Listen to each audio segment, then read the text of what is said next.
मैं जयमाला राजन प्रवक्ता डाइट फिरोजाबाद डीएलएड द्वितीय सेमेस्टर के सैद्धांतिक विषय प्रारंभ शिक्षा के नवीन प्रयास की क्लास में आप सभी का अभिनंदन करती हूँ।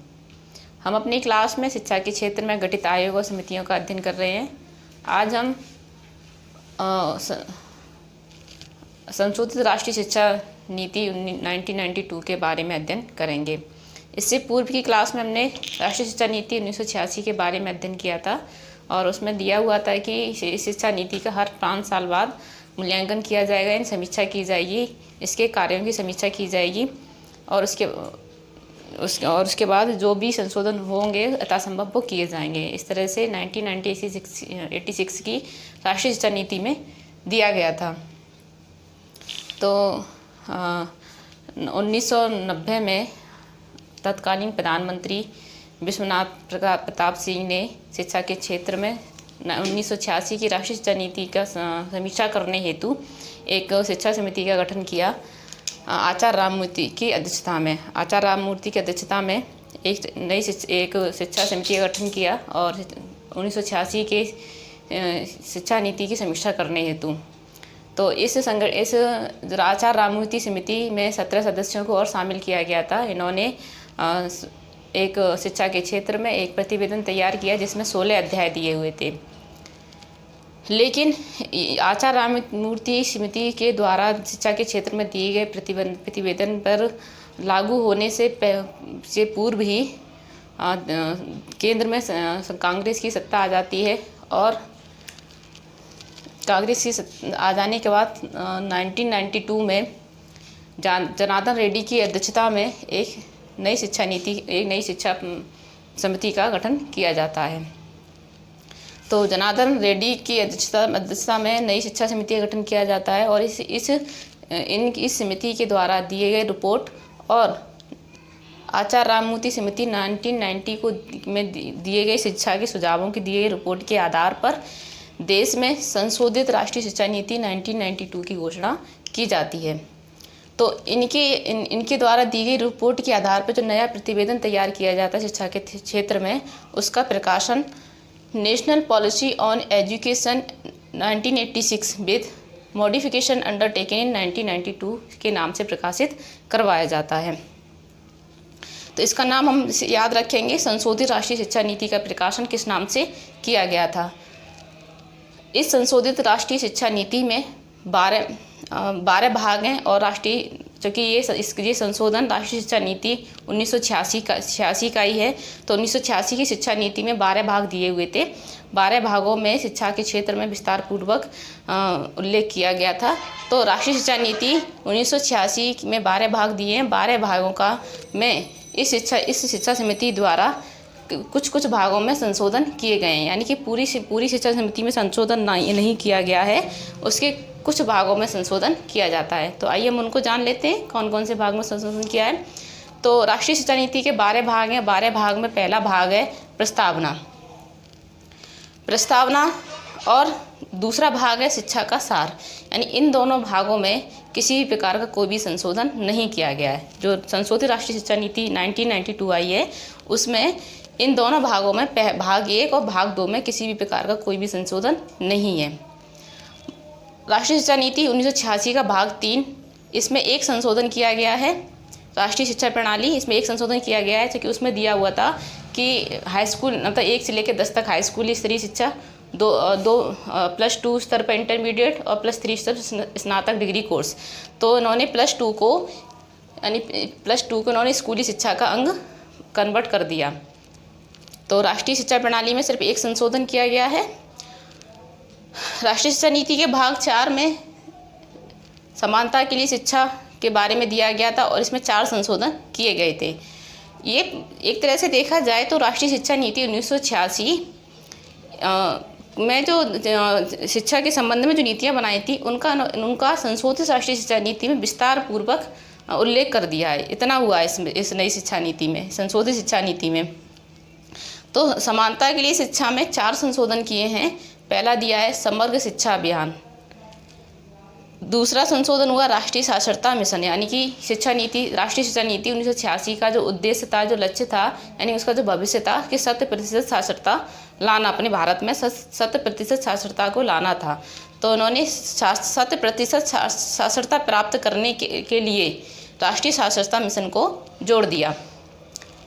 कौशल प्रशिक्षण कार्यक्रमों को जोड़ा गया और समस्त शिक्षा के व्यापक कार्यक्रम की रूपरेखा बनाई गई है। तो ये चार संशोधन राष्ट्रीय शिक्षा नीति के भाग 4 में किए गए हैं। भाग 5 में कितने संशोधन हुए वो देख लेते हैं। तो भाग 5 हमारा कहता है विभिन्न स्तरों पर शिक्षा का पुनर्गठन। हमने शिक्षा नीति में पढ़ा था कि विभिन्न स्तरों पर शिक्षा का पुनर्गठन किया जाएगा। तो उन्होंने इस वाले भाग में सबसे ज़्यादा संशोधन देखने को मिले हैं और इसमें हुए कुल टोटल 7 संशोधन किए गए हैं। तो 7 संशोधन कौन कौन से वो हम देख लेते हैं। तो हमने जाना था राष्ट्रीय शिक्षा नीति 1986 में कि प्राथमिक स्तर पर ब्लैक बोर्ड योजना को जोड़ा गया था, ऑपरेशन ब्लैक बोर्ड योजना को जोड़ा गया था, जिसके माध्यम से विद्यालय की संरचना, विद्यालय में TLM शिक्षा सहायक सामग्री की व्यवस्था की गई है। तो उन्होंने ऑपरेशन ब्लैक बोर्ड योजना में विस्तार किया। उसमें दिया था 2 कमरे की जगह 3 कमरे बनाए जाएंगे और जो विद्यालय हैं वो पहले दिया था कि प्रति प्राथमिक विद्यालय 1 किलोमीटर और उच्च प्राथमिक 3 किलोमीटर और प्राथमिक विद्यालय 300 किलोमीटर की दूरी पर और उच्च प्राथमिक विद्यालय 200 किलोमीटर की दूरी पर बनाया जाएगा, इस तरह से दिया था। तो वो दूरी इन्होंने कम करके, यानी कि 200 जनसंख्या वाले क्षेत्र में एक प्राथमिक विद्यालय खोला जाएगा, जो पहले 300 जनसंख्या वाले क्षेत्र में था। इस तरह से इन्होंने इसका विस्तार कर दिया। उच्च प्राथमिक स्तर पर ऑपरेशन ब्लैक बोर्ड योजना को लागू किया जाएगा। अब तक सिर्फ प्राइमरी स्तर पर ही, यानी 1 से लेकर 5 तक ही ऑपरेशन ब्लैक बोर्ड योजना को जोड़ा गया था। अब नई संशोधित शिक्षा नीति में कक्षा 8 तक, यानी कि उच्च प्राथमिक स्तर तक ऑपरेशन ब्लैक बोर्ड योजना को जोड़ा गया है।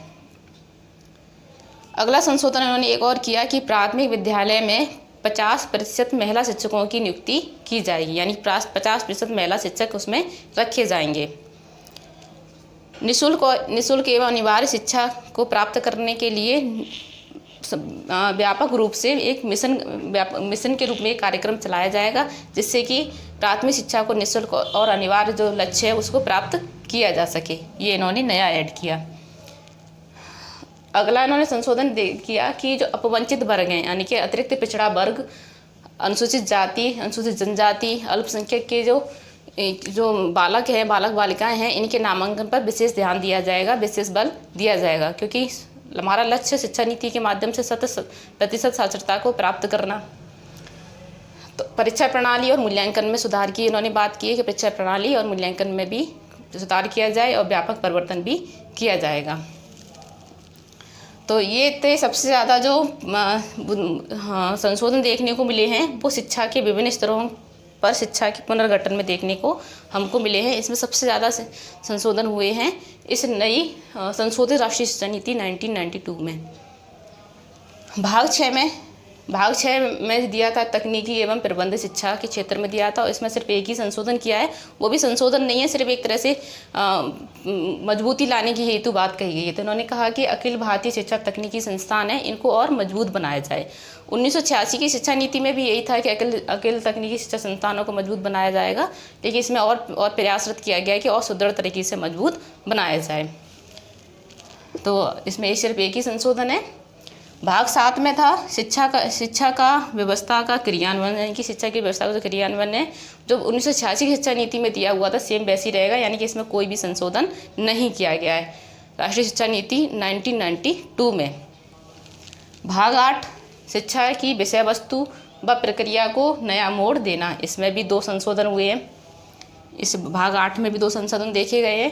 पहला संशोधन है कि प्राथमिक माध्यमिक शिक्षा में जनसंख्या शिक्षा पर अधिक बल दिया जाएगा, ताकि 1986 की जब राष्ट्रीय शिक्षा नीति बनी थी तो उसमें भी कहा गया था कि भारत में के सामने अब नई चुनौतियां देखने को हैं, जैसे कि जनसंख्या में वृद्धि होना। तो इसी के आधार पर वो नई शिक्षा नीति बनाई गई थी, और जब इसका संशोधन हुआ तो इसको पाठ्यक्रम को उन्होंने प्राथमिक और माध्यमिक शिक्षा के स्तर पर जोड़ दिया है। तो जनसंख्या शिक्षा पर अधिक बल दिया गया, ये संशोधन हुआ है। दूसरा संशोधन किया है इन्होंने, परीक्षा संस्थाओं में दिशा निर्देशन हेतु परीक्षा सुधार विभाग तैयार किया जाए। यानी परीक्षाएं जो संस्थाएं परीक्षा लेती हैं उन परीक्षाओं को दिशा निर्देशन के लिए एक परीक्षा सुधार विभाग तैयार किया जाए, जिससे कि परीक्षा कार्यक्रम में असुविधा या सावधानी ना हो सके। भाग 9 अध्यापक के संबंध में सेवा शर्तों और नियमावली के बारे में दिया हुआ था। तो सेम जैसी 1986 की राष्ट्रीय शिक्षा नीति में था, सेम इसमें भी वही रहेगा, यानी कोई संशोधन नहीं है, कोई संशोधन नहीं किया गया। भाग 10 में शिक्षा का प्रबंधन, शिक्षा के प्रबंध में इसमें कहा गया था कि राष्ट्रीय शिक्षा नीति 1986 के अनुपालन के लिए उसके जो बजट है, राष्ट्रीय बजट का 6% व्यय किया जाएगा। इसमें शिक्षा के प्रबंधन में कह दिया कि इसमें 6% से अधिक का व्यय किया जाए, बस बढ़ोतरी की बात कही है शिक्षा के प्रबंध के संबंध में। भाग 11 में संसाधन तथा समीक्षा की बात की है। तो सेम जैसे 1986 की शिक्षा नीति में दिया था वो भी सेम इसी में रहेगा, यानी कोई संशोधन नहीं किया गया। भाग 12 भविष्य के बारे में बताया है, तो इसमें भी कोई संशोधन नहीं है। इसमें भी वही लक्ष्य है कि 100% साक्षरता प्राप्त करना, उच्च श्रेष्ठ व्यक्तियों को तैयार करना शिक्षा के माध्यम से। तो ये इसके भविष्य में ये दिया हुआ है, तो इसमें किसी भी प्रकार का कोई भी संशोधन नहीं है। तो यहाँ हमने जान लिया कि राष्ट्रीय शिक्षा नीति 1992 जो संशोधित की गई है 1986 को, तो उसमें उसके किस भाग में कौन कौन से संशोधन हुए हैं। तो यानी पूरी शिक्षा नीति में संशोधन नहीं किया गया, उसके कुछ भागों में ही संशोधन किया गया है। तो यहाँ हमने उनके बारे में जान लिया। अब उसमें हमने पढ़ा था कि राष्ट्रीय शिक्षा नीति 1986 देश की पहली शिक्षा नीति थी जिसमें कार्य योजना को भी प्रकाशित कराया गया था।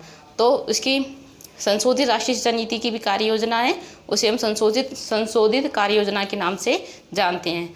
तो आइए उसमें देखते हैं उसमें क्या क्या दिया है, क्या चेंजिंग आए हैं। तो संशोधित कार्य योजना 1992 के बारे में अभी हम इसमें जान लेते हैं।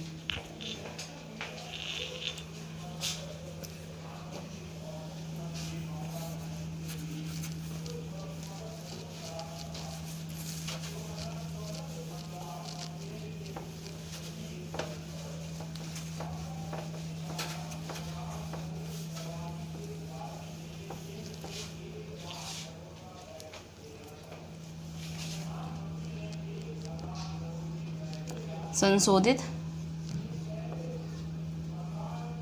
कार्य योजना 1992।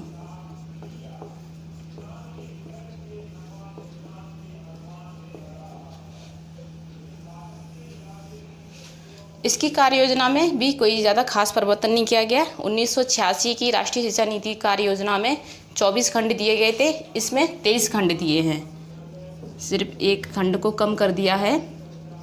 24 खंडों में राष्ट्रीय शिक्षा नीति 1992 के कार्य योजना 23 खंडों में विभाजित की गई है। तो याद रखेंगे 1986 की कार्य योजना में को 24 खंडों में विभाजित किया था और संशोधित कार्य योजना को 23 खंडों में विभाजित किया गया है। सबसे पहले यहाँ इन्होंने, यानी एक तरह से ये देखा जाए कि 1986 की कार्य योजना में 1986 कार्य योजना में जो बिंदु दिए थे उन बिंदुओं को थोड़ा ऊपर नीचे कर दिया, यानी क्रम में अंतर कर दिया है। तो सबसे पहले इन्होंने इसकी कार्य योजना में रखा है नारी समानता की शिक्षा।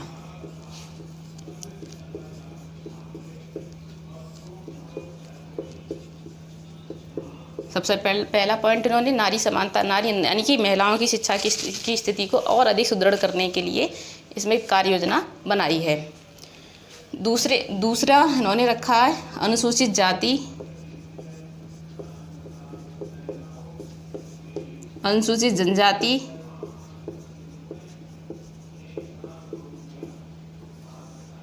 और अन्य पिछड़ा वर्ग।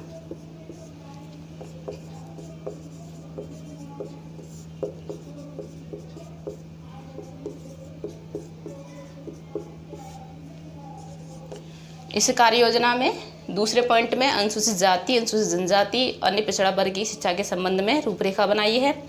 तीसरा इन्होंने बनाया है अल्पसंख्यक की शिक्षा के क्षेत्र में, अल्पसंख्यक।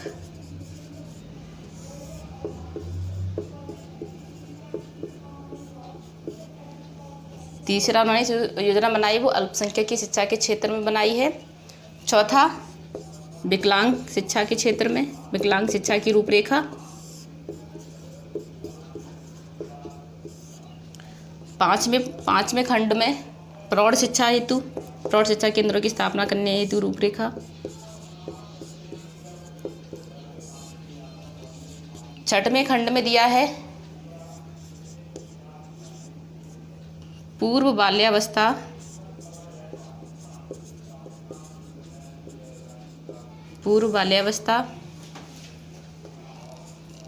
परिचर्या यानी कि इनके स्वास्थ्य की देखभाल और पूर्व प्राथमिक शिक्षा की व्यवस्था।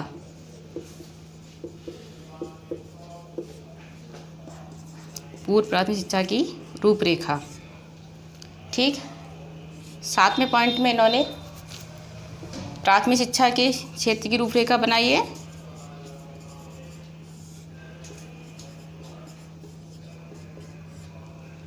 8वें पॉइंट में माध्यमिक शिक्षा।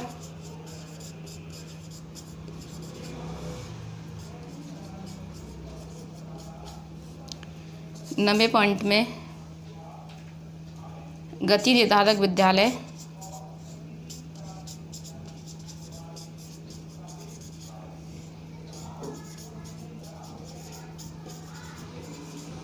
'विद्यालय यानी कि नवोदय विद्यालय।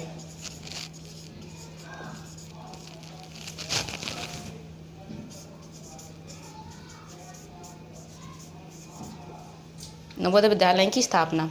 यहाँ हम जान लेते हैं कि सबसे ज़्यादा नवोदय विद्यालय राजीव गांधी के समय में ही खोले गए थे। 1986 में सबसे ज़्यादा नवोदय विद्यालय उन्हीं के समय में खोले गए हैं। और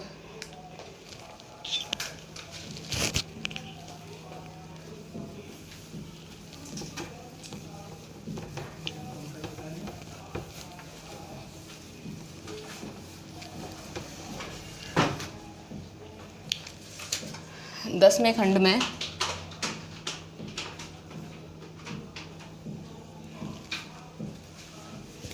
व्यावसायिक शिक्षा।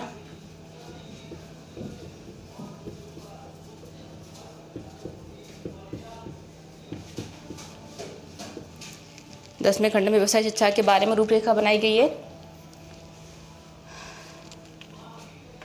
गर्मी लग रही है। 11वें खंड में उच्च शिक्षा।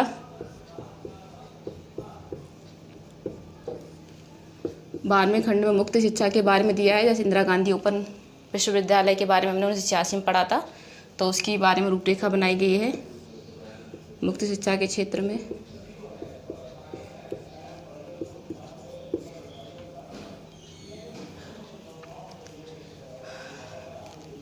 13वें खंड में रोजगार उपाधि यानी ऐसी उपाधि प्रदान की जाए जिससे कि रोजगार की प्राप्ति हो सके। रोजगार उपाधि। ग्रामीण विश्वविद्यालय एवं संस्थान की स्थापना।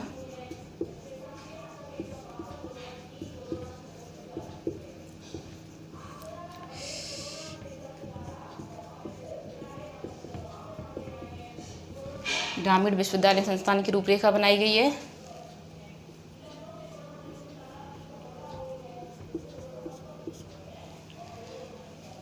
तकनीकी शिक्षा एवं प्रबंध शिक्षा 15वें खंड में। तकनीकी शिक्षा एवं प्रबंध शिक्षा,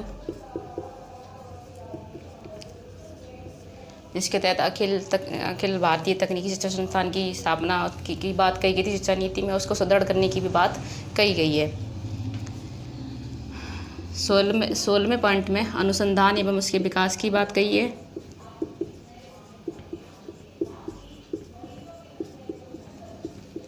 अनुसंधान एवं विकास।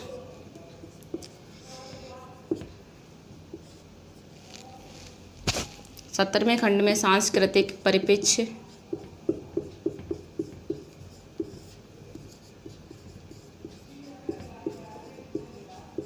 सांस्कृतिक परिप्रेक्ष्य।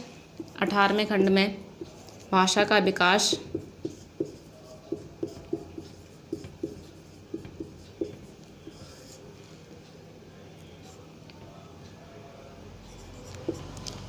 19वें खंड में जनसंचार व शैक्षिक तकनीकी का विकास।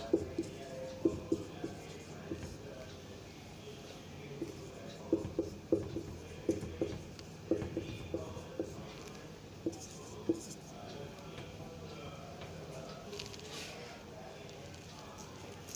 20वें खंड में खेल और शारीरिक शिक्षा,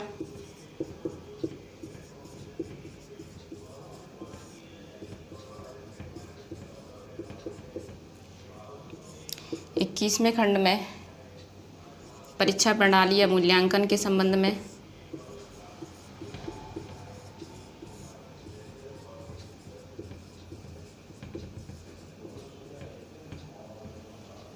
22वें खंड में अध्यापक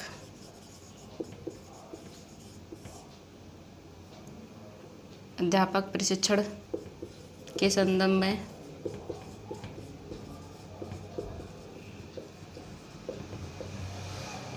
और 23वें खंड में शिक्षा का प्रबंध।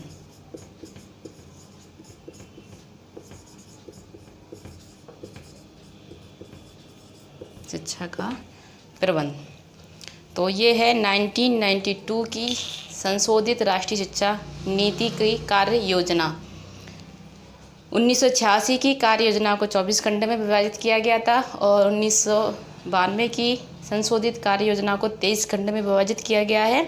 और ये क्रम वाइज हमको याद रखने के कि किस खंड में किसकी बात की गई है। ये मैंने यहाँ क्रम लिख दिया, लेकिन ये संशोधित राष्ट्रीय शिक्षा नीति के खंड हैं कि किस खंड में किस के क्षेत्र में शिक्षा की बात कही है। अगर मैं जानना चाहूँ कि अनुसंधान और विकास की बात संशोधित राष्ट्रीय शिक्षा नीति 1992 के किस खंड में कही गई है, तो अनुसंधान और एवं विकास की बात संशोधित कार्य योजना 1992 के 16वें खंड में की गई है।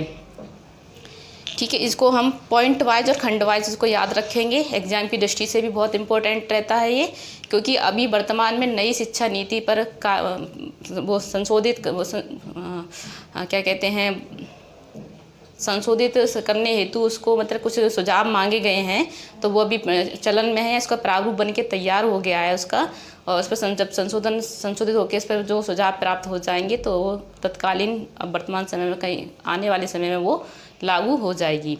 तो अभी जो शिक्षा प्रणाली चल रही है वो इस शिक्षा नीति के आधार पर ही चल रही है।